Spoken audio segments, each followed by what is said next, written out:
Hello दोस्तों, स्वागत अभिनंदन आप सभी का आपके अपने YouTube channel MK science classes पर। तो मेरे दोस्तों भाइयों, आपको पता है जैसा कि हम प्रत्येक दिन आपके लिए साइंस की क्लास लेकर आते हैं सीटेट पेपर 2 की, जो मेरा भाई जुलाई के अंदर एग्जाम होगा उसके लिए सभी के लिए सीटेट साइंस पेपर 2 के most important questions previous questions होते हैं। तो सभी आपके सामने हम लेकर आते हैं सभी क्वेश्चंस को। इससे पहले मेरे भाइयों, आपकी लगभग 7 से 8 क्लास जा चुकी हैं सीटेट साइंस पेपर 2 की। तो सभी मेरे भाई इस क्लास से देखने से पहले उस क्लास को जरूर जाकर देखें, सारे के सारे मोस्ट इंपोर्टेंट क्वेश्चन है। चलिए, जो मेरा भाई चैनल से ना जुड़ा है, गुरु दक्षिणा के तौर पर चैनल को सब्सक्राइब, वीडियो को लाइक शेयर जरूर करें। चलिए सेशन को स्टार्ट करते हैं। देखिए, फर्स्ट क्वेश्चन आपके सामने है, जवाब दीजिए कि निम्नलिखित के द्वारा दूध खट्टा किया जाता है। किसके द्वारा जो दूध होता है वो खट्टा होता है? प्रोटोजोआ के कारण, बैक्टीरिया के कारण, वायरस के कारण या निमेटोड्स के कारण? Milk is curd sorts by किसके द्वारा? प्रोटोजोआ, बैक्टीरिया, वायरस या फिर निमेटोड्स? बताइए भाई, किसके कारण दूध जो होता है खट्टा होता है? तो आपको पता होगा, दूध जो होता है दही में कन्वर्ट होता है। एक बैक्टीरिया होता है जिसका नाम होता है लैक्टोबैसिलस। क्या नाम होता है? लैक्टोबैसिलस। लैक्टोबैसिलस बैक्टीरिया होता है भाई। ये क्या करता है? दूध को दही में कन्वर्ट करता है। लैक्टोबैसिलस बैक्टीरिया मतलब जीवाणु होता है।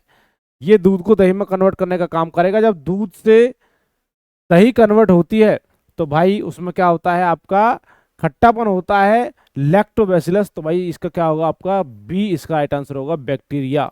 क्या होगा भाई? बैक्टीरिया होगा। आपको पता है, यदि दूध के अंदर खट्टापन है, यदि आपसे कह लगे दूध में खट्टापन है ना, दूध में या दही में ये खट्टापन होता है, खट्टापन, खट्टापन किसके कारण आता है ना? जो सौर होती है किसके कारण होती है भाई? इसमें होता है आपका लैक्टिक एसिड। क्या होता है? लैक्टिक एसिड, लैक्टिक अम्ल के कारण दूध जो होता है वो खट्टा हो जाता है। दूध में लैक्टिक एसिड होता है, या छाछ में, जिसको छाछ बोलते हैं, या फिर हम कह सकते हैं दही में आपका लैक्टिक एसिड होता है। ध्यान रखिए। तो समझ में आ गया होगा, लैक्टोबैसिलस जो होता है ये एक बैक्टीरिया है। हम ये कह सकते हैं कहाँ का पाया जाता है?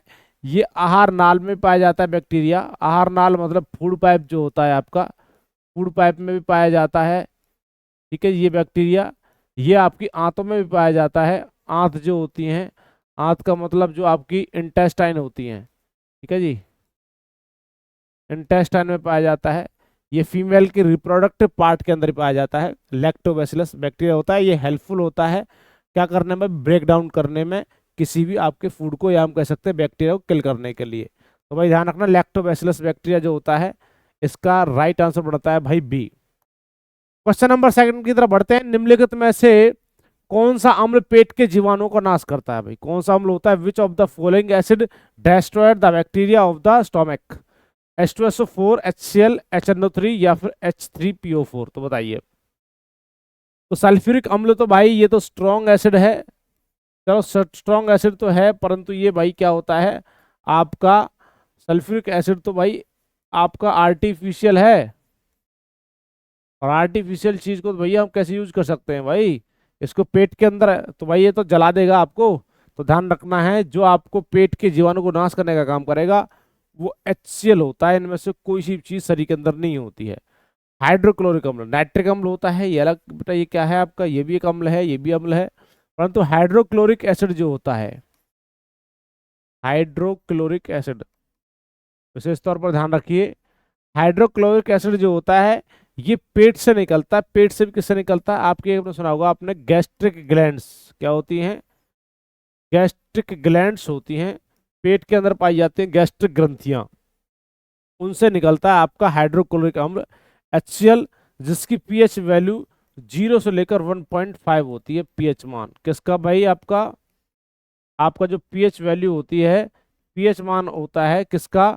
आपके HCl का। वो इतना होता है 0 से लेकर 1.5, 0.5 भी हो सकता है, 1.5 भी हो सकता है। तो HCl होता है एक स्ट्रॉन्ग एसिड है ना जी, स्ट्रॉन्ग एसिड होता है, परंतु ये मनुष्य की बॉडी के हम कह सकते हैं पेट के अंदर होता है, ये क्या काम करता है, आपके जो पेट के जीवाणु जो होते हैं, हानिकारक जो बैक्टीरिया जो होते हैं उनको किल करने का काम करेगा।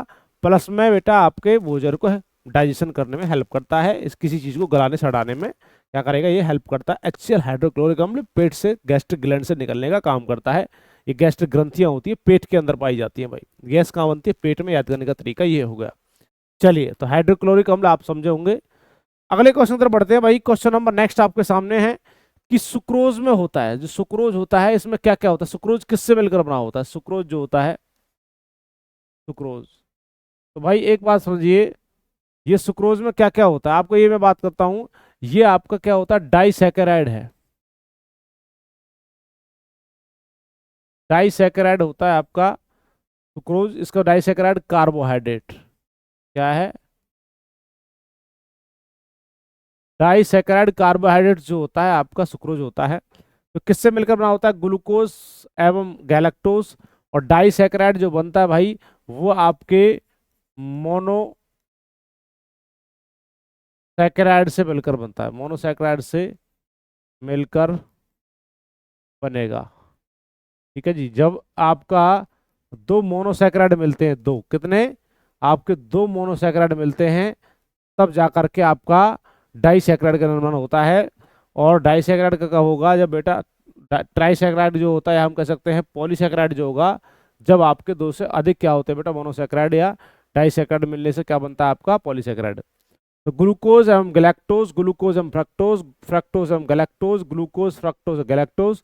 तो विशेष तौर पर ध्यान रखिए, इसका राइट आंसर बनता है भाई कौन सा, ग्लूकोज एंड फ्रक्टोज के मिलने से, क्या बनने से, ग्लूकोज एंड फ्रक्टोज। ये दोनों क्या है मेरे दोस्तों, ये दोनों जो होते हैं ये मोनोसैकेराइड हैं, क्या हैं, मोनोसैकेराइड हैं। इनके मिलने से बन चुका है भाई आपका कौन सा बना है, आपका बना है सुक्रोज। तो ध्यान रखिए, इसका राइट आंसर जो बनता है वो बी राइट आंसर बनता है।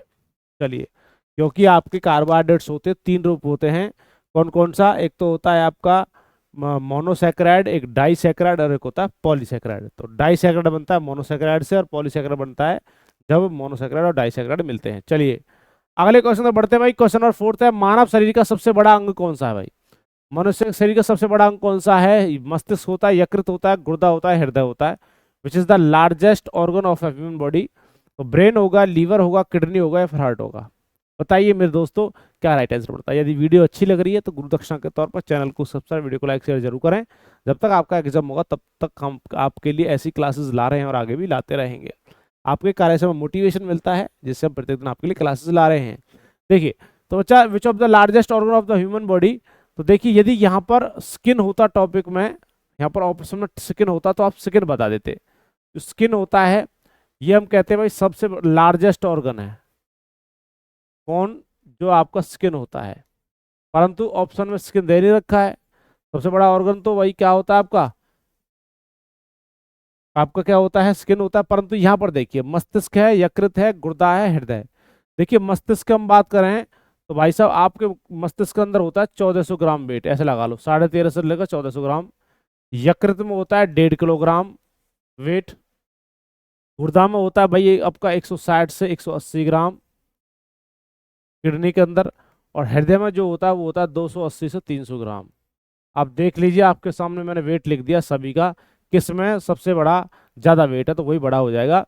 तो देखिए मेरे दोस्तों, सबसे ज़्यादा वेट किस में है, लीवर के अंदर है। तो हम ये कह सकते हैं शरीर का सबसे बड़ा इंटरनल ऑर्गन, आंतरिक ऑर्गन जो है, यहाँ पर क्वेश्चन थोड़ा सा अलग है। मानव शरीर का सबसे बड़ा आंतरिक अंग लिखना था, इसको इंटरनल ऑर्गन लिखना था, तो आपका क्या बनेगा, लीवर ही बनेगा। यदि आपका सबसे बड़ा अंग पूछ रहा है तो भाई वो आपका क्या होता है, स्किन होता है। स्किन भी क्या है, एक अंग ही है, इट्स आ सेंसरी ऑर्गन, क्योंकि जो आपकी त्वचा होती है ये एक संवेदी अंग है। चलिए, तो इसका राइट आंसर बनता है यकृत। यकृत शरीर की सबसे बड़ी ग्रंथि भी होती है। सबसे बड़ी ग्रंथि जो होती है वो यकृत होता है, जिसमें 1.5 kg वजन होता है। यकृत से पित्रस बाइल जूस निकलता है। बाइल जूस जो होता है गॉल ब्लैडर के अंदर स्टोर होता है। और यदि आपका जो है डिटॉक्सिफिकेशन एजेंट की हम बात करें तो भाई वो भी क्या होता है, लीवर ही होता है। लीवर बहुत मेन अंग होता है बॉडी के अंदर, भाई ध्यान रखना है। चलिए अगले क्वेश्चन पर बढ़ते हैं भाई। क्वेश्चन नंबर 5 है, किस मानव अंग में सर्वाधिक कोलेस्ट्रॉल का उत्पादन होता है। तो भाई कौन सा अंग होता है जो भाई किसका उत्पादन करता है? कोलेस्ट्रॉल का। In which human being the maximum cholesterol is produced? भाई लीवर होता है, अमाशय होता है, या फिर आपका क्या होगा, आपका अग्नाशय होगा, या फिर पित्ताशय होगा? गॉल ब्लैडर, पेनक्रियास, स्टोमक या लीवर? दोस्तों इसका जो राइट आंसर होता है, जल्दी से बताइए क्या बनता है? कोलेस्ट्रॉल उत्पादित कौन करेगा? तो ध्यान रखना है, जो कोलेस्ट्रॉल को उत्पादन करने का जो काम करेगा वो आपका कौन होता है भाई? आपका लीवर होता है। आपको पता है कोलेस्ट्रॉल जो होता है एक प्रकार के फैट है, एक प्रकार का वसा है। आपने सुना होगा गुड कोलेस्ट्रॉल, एक क्या होता है? गुड कोलेस्ट्रॉल होता है ना, और एक क्या होता है? बैड कोलेस्ट्रॉल होता है। तो चलिए यहाँ पर ध्यान रखना है इन सभी को, वसा का एम्सलीकरण जो करता है ना, एमल्सिफिकेशन ऑफ फैट, वो कर देगा भाई आपका कौन करता है? लीवर। लीवर का क्या होता है? आपका बाइल जूस करने का काम करेगा। तो इसका राइट आंसर बनता है भाई लीवर। अमाशय जो होता है, ये स्टोमक जो होता है, इसके अंदर क्या पाई जाती है? गैस्ट्रिक ग्लैंड्स पाई जाती हैं। क्या पाई जाती हैं? गैस्ट्रिक ग्लैंड्स पाई जाती हैं। और इन गैस्ट्रिक ग्लैंड से क्या निकलने का काम करेगा? इन गैस्ट्रिक ग्लैंड से भैया आपका जूस निकलता है, रस निकलता है। इस रस में तीन चीजें होती हैं। तो क्या क्या होता है? एक तो होता है HCl होता है, एक आपका पेप्सिन होता है, एक आपका क्या होता है? रेनिन होता है। ध्यान रखिए भाई। चलिए, तो HCl हाइड्रोक्लोरिक अम्ल है, और पेप्सिन रेनिन दोनों क्या होते हैं? आपके एंजाइम होते हैं भाई। चलिए आगे तरफ बढ़ते हैं। अग्नाशय से आपकी मिक्स ग्लैंड्स होती है, और भैया पित्ताशय जो होता है, पित्त मतलब गॉल ब्लैडर, जिसके अंदर पित्त स्टोर होता है। Store of bile juice. ठीक है जी, स्टोर ऑफ बाइल जूस। चलिए अगले क्वेश्चन पर बढ़ते हैं भाई। नेक्स्ट क्वेश्चन आपके सामने है। दांत का शिखर बना होता है, मतलब दांत के ऊपर जो आपकी कवर होती है वो किस चीज की बनी होती है? एक दांत है, हम ये कह रहे हैं ये दांत, इस दांत के ऊपर जो आपका लेयर है, ऊपर वाली परत जो होती है, वो किसकी बनी होती है? दांत। ठीक है, तो भाई उपास्थि कार्टिलेज की बनी होती है, एनिमल की बनी होती है, डेंटिन की होती है, या फिर आपका काइटिन की होती है? The crust of tooth is made, cartilage की होती है, एनामल की होती है, डेंटाइन की होती है, या फिर काइटिन की होती है? बताइए। तो आपको पता होगा मेरे दोस्तों, दांत का शिखर जो बना होता है, ऊपर जो कवर होती है, वो एनामल की होती है। ये सबसे सबसे क्या है बेटा? Strongest strongest part of human body. यदि मैं आपसे कहने लगूं मनुष्य के शरीर का सबसे कठोर भाग जो होता है वो क्या होता है भाई? एनामल होता है। और एनामल लाए तो फिर आपका होता है जबड़ा। क्या होता है? क्योंकि दांत जो सेट होते हैं किस पर होते हैं? जबड़े पर होते हैं। शरीर का सबसे कठोर भाग, यदि आपका जबड़ा नहीं आए तो आपको क्या लगाना है? फिर एनामल। क्योंकि दांतों के ऊपर जो लेयर होती है वो कौन सी होती है? एनामल की होती है। तो विशेष तौर पर दांत का एनामल बनता कैसे है?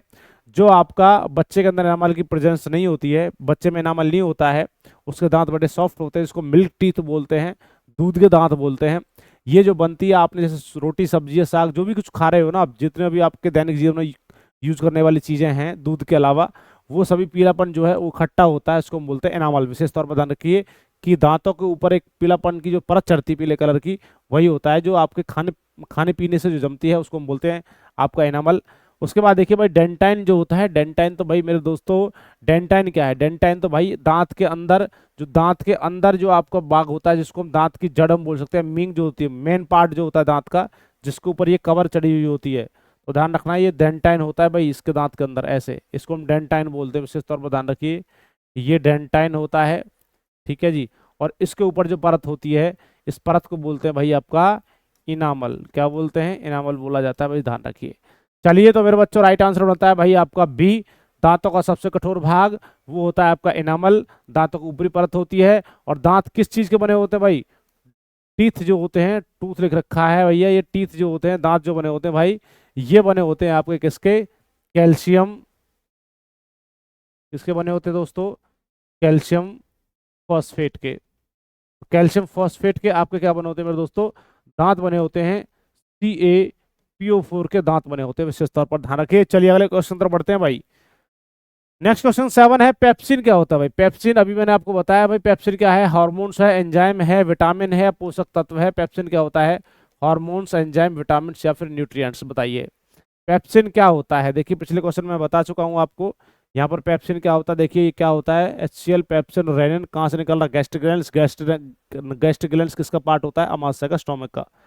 चलिए तो मेरे दोस्तों आपको पता है जो आपका पेप्सिन होता है वो आपका क्या होता है? बिल्कुल सही बात है, एंजाइम होता है। बिल्कुल राइट आंसर होता है एंजाइम जो होता है भाई। ये पेप्सिन जो निकलता है कहाँ से निकलता है? आपका गैस्ट्रिक जूस से गैस्ट्रिक ग्लैंड्स होती हैं, क्या होती हैं? Gastric glands. और गैस्ट्रिक ग्लैंड्स अपने में से क्या निकाल रही हैं? गैस्ट्रिक जूस निकाल रही हैं। और इस गैस्ट्रिक जूस में क्या है? इस गैस्ट्रिक जूस में सर होता है आपका कौन कौन से दो एंजाइम होते हैं? एक तो होता है पेप्सिन, कौन सा होता है? एक तो पेप्सिन होता है, और दूसरा कौन सा होता है? आपका होता है रेनिन। ये दोनों क्या है मेरे दोस्तों? ये दोनों हैं एंजाइम। क्या है? एंजाइम है। और एंजाइम का काम क्या होता है? भोजन का पाचन, या हम कह सकते हैं ये दोनों करती है प्रोटीन का पाचन। ये क्या करता है? पेप्सिन जो होता है प्रोटीन को तोड़ती है, प्रोटीन को पेप्टोन में तोड़ती है। किसमें भाई? पेप्टोन। प्रोटीन को पेप्टोन में जो तोड़ रही है वो आपका कौन होता है भाई? आपका प्रोटीन को कन्वर्ट करती है पेप्टोन को, प्रोटीन टू पेप्टोन में। ठीक है जी। तो पेप्टोन में जो तोड़ने का काम करेगा वो कौन करती है? पेप्सिन। रेनिन जो होती है दूध की प्रोटीन का पाचन करती है। दूध की प्रोटीन का नाम क्या है? Milk milk protein. Milk protein कौन सी होती है? मिल्क प्रोटीन का नाम है आपका कौन सा? रेनिन। इस रेनिन का पाचन जो करती है भाई वो करती है आपका कौन? रेनिन एंजाइम जो होता है वो आपके दूध के अंदर पाया जाता है, उसका पाचन जो करता है वो आपका, सॉरी रेनिन नहीं होता, पेप्सिन रेनिन। दूध की जो कौन सी होती है? Casein protein. कौन सी होती है? दूध की कैसीन। दूध की कैसीन प्रोटीन। कैसीन प्रोटीन होता है दूध में। तो दूध की कैसीन प्रोटीन को कैसीन को ठोस कैल्शियम पैराक्सिनेट में कन्वर्ट जो करता है वो रेनिन एंजाइम करता है भाई, ध्यान रखिए। तो पेप्सिन जो होता है ये प्रोटीन का पाचन, प्रोटीन को पेप्टोन में तोड़ता है, परंतु रेनिन जो एंजाइम होता है दूध की प्रोटीन का स्पेशल पाचन करता है। परंतु ये प्रोटीन तो कोई सी हो सकती है, अंडे की खाओ आप, आपने दाल खाई है, आपने कुछ भी चीज़ खाई है, वो प्रोटीन तो है पेप्टोन में तोड़ेगा पेप्सिन। और जो दूध की प्रोटीन का पाचन जो करता है वो रेनिन एंजाइम करता है। चलिए इसका राइट आंसर बनता है भाई एंजाइम। चलिए नेक्स्ट क्वेश्चन बढ़ते हैं। क्वेश्चन नंबर 8 की तरफ बढ़ते हैं। ग्लूकोज का ग्लाइकोजन में परिवर्तन यकृत में होता है, किंतु इसका संग्रहण कहाँ होता है भाई? मतलब कि परिवर्तन तो जो होता है यकृत में होता है, परंतु इसका स्टोरेज कहाँ होता है? यकृत में, तिल्ली में, यकृतम पेशियों में। ए एंड बी, मतलब ए में, इसमें भी और इसमें भी। तो बताइए भाई, the conversation of glucose into glycogens occurs in the liver but it's the stored in, कहाँ पर स्टोर होता है? लीवर में, इन द स्प्लिन में, लीवर एंड मसल्स में, इन द, भैया किसमें? A and B. जल्दी से बताइए क्या राइट आंसर बनता है? बहुत शानदार जवाब आ रहे हैं। गुड इवनिंग दोस्तों, चलते रहिए इसी प्रकार जवाब देते रहें। तो भाई सही और सटीक जो जवाब है इसका वो ये है भाई, स्टोर भी कहाँ होगा मेरे बच्चों? लीवर और पेशियों के अंदर। पेशी जो होती है मतलब मसल्स जो होती है उनके अंदर स्टोर होता है। कौन सा भाई? ग्लूकोज को ग्लाइकोजन में परिवर्तन जो करता है वो लीवर ही करने का काम करेगा। बिल्कुल राइट आंसर बनता है भाई इसका कौन सा? सी इसका राइट आंसर है। ठीक है जी, बिल्कुल। चलिए अगले क्वेश्चन पर बढ़ते हैं भाई। नेक्स्ट क्वेश्चन आपके सामने है। वह कौन सा तत्व है जो दंत एनिमल को कठोर बनाता है भाई? बताइए। तो दंत एनिमल को, वही दंत एनिमल है, दांतों के ऊपर एनिमल जो होता है उसको कठोर कौन बनाएगा? Calcium, fluorine, iodine, sodium. बताइए what is the element that makes tooth animal hard? तो दांतों का जो एनिमल होता है उसको हार्ड कौन बनाता है? कैल्शियम बनाता है, फ्लोरीन बनाता है, आयोडीन बनाता है, फिर सोडियम बनाता है। बताइए क्या राइट आंसर बनता है? एनामल जो होता है आपको पता है दांत किसके बने होते हैं? कैल्शियम फॉस्फेट के। टीथ किस चीज के बने होते हैं? टीथ जो होते हैं वो किसके बने होते हैं भाई? ये बने होते हैं calcium, calcium phosphate, calcium phosphate के बने होते हैं। तो भाई आपको पता है कैल्शियम आ रहा, तो सीधी सी बात है दांत जो किसके बने होते हैं? कैल्शियम फॉस्फेट के बने होते हैं। बिल्कुल राइट आंसर बनेगा कौन बनाता है? कैल्शियम फॉस्फेट जो होता है वो एनामल को कठोर मतलब स्ट्रॉन्ग बनाने का काम करता है। बिल्कुल राइट आंसर बनता है। क्लोरीन तो बेटा दांतों का क्षय करने लगेगा, है ना, दांतों को गिर देगा, ध्यान रखना है। यदि मुंह का पीएच मान 5.5 से कम हो जाए तो भी दांतों का क्षय होने लगेगा, मतलब कि डिप्लेट होने लगते हैं, दांत टूटने लगते हैं यदि मुंह का पीएच मान 5.5 से कम हो। इसके साथ साथ भैया आपके अंदर दांतों की संख्या कितनी होती है? 32 होती है ना। यदि आप युवा अवस्था में हो तो आपके दांत 32 हैं, और यदि मैं बच्चे की बात करता हूँ तो बच्चे में दांतों की संख्या जो होती है वो 20 होती है। बच्चे में कौन से दांत नहीं होते हैं? तो बच्चे में भैया प्री मोलर नहीं होते, बच्चे में प्री मोलर नहीं होते हैं। तो बच्चे में प्री मोलर दांत नहीं होते। और भाई ध्यान रखना है, इसके बाद अकल डाढ़ जो आती है इन दांतों के अंदर आती है अकल डाढ़। अकल डाढ़ आपने सुना होगा, अकल डाढ़ को विजडम टीथ बोलते हैं। इस विजडम टीथ की संख्या होती है 4। ठीक है, विजडम टीथ जो होती है 4 होती है।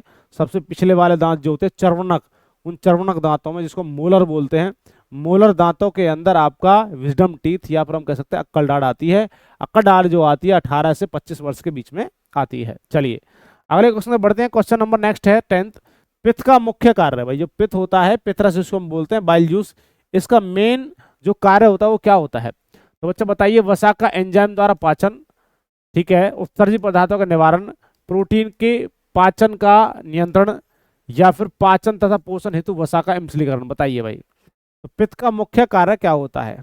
पित्त रस जो होता है, bile juice, the main function of पिता, जो पिता लिख रखा है, जो पिता होता है लिख रखा है ना, इसको हम बोलते हैं बाइल जूस, बाइल जूस बोलते हैं इसको।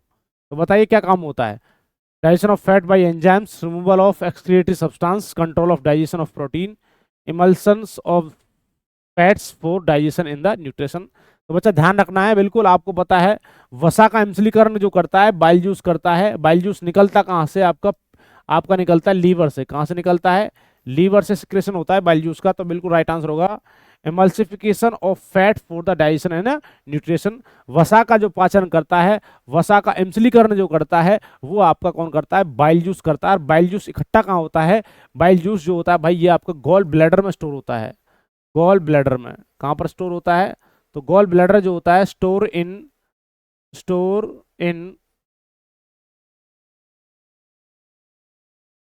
इन गॉल ब्लैडर, ठीक है। गॉल ब्लैडर के अंदर बाइल जूस स्टोर होता है, और इसका बाइल जूस का काम क्या होता है भैया? Emulsification of fat for digestion, ठीक है, एंड न्यूट्रिशन। बिल्कुल राइट आंसर बनता है भाई। चलिए अगले क्वेश्चन तक बढ़ते हैं। क्वेश्चन नंबर 11, ऊतक रक्त वाहिकाओं के व्यास को बदल देता है, ठीक है, बिल्कुल सही बात है। तो भाई वो कौन सा होता है? हृदय होता है, मांसपेशी होती है, उपकला होता है, हड्डी होती है। Tissues change the diameter of blood vessels, कौन बदलता है भाई? डायमीटर, ठीक है, ब्लड वेसल्स का। वो हार्ट बदलता है, हार्ट का तो मतलब ही नहीं होता है ना, ऊतक से संबंधित कुछ नहीं है। हाँ, इनमें होता है मांसपेशियों में, एपिथेलियम या फिर बोन्स। तो बिल्कुल सही बात है भाई, डायमीटर इसका मतलब उसको बदल देता है ऊतकों को, मतलब उसको तगड़ा कर देगा ना, मोटा कर देगा। कोई भी टिश्यू पहले पतला था और वो टिश्यू भाई आपका मोटा होने लगा है, तो मेरे बच्चा इसका मतलब उसमें फैट बन रहा है, उसमें मसल्स है, तो मेरे बच्चा राइट आंसर बढ़ता है मसल्स। क्या होगा? मसल्स क्या करता है? आपका आपका ऊतक रक्त वाहिनी का व्यास को क्या कर देता है?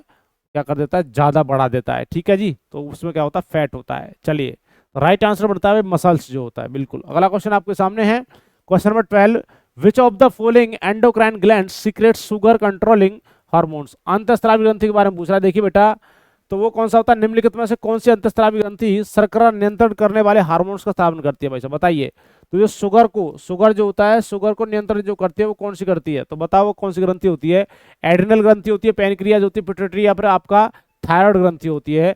तो बच्चा बताइए क्या राइट आंसर बनता है? राइट आंसर बताइए भाई। एड्रिनल ग्रंथि होती है भाई। एड्रिनल ग्रंथि जो होती है, इसको हम अधिविक्र ग्रंथि बोलते हैं, और अधिविक्र ग्रंथि पाई जाती है किडनी के ऊपर, किडनी के किडनी के ऊपर पाई जाती है। इससे निकलता है ओडो लडो करो मरो या बीपी को ये कंट्रोल करती है। Control of BP, control of BP, है ना, ब्लड प्रेशर को जो कंट्रोल करने का काम करती है, वो कौन सी करती है? एड्रिनल ग्रंथि करती है। पैनक्रियाज जो होता है बेटा, इसको हम अग्नाशय बोलते हैं, और अग्नाशय को हम बोलते हैं भैया, इसको हम क्या बोलते हैं? Mix glands. क्या बोलते हैं?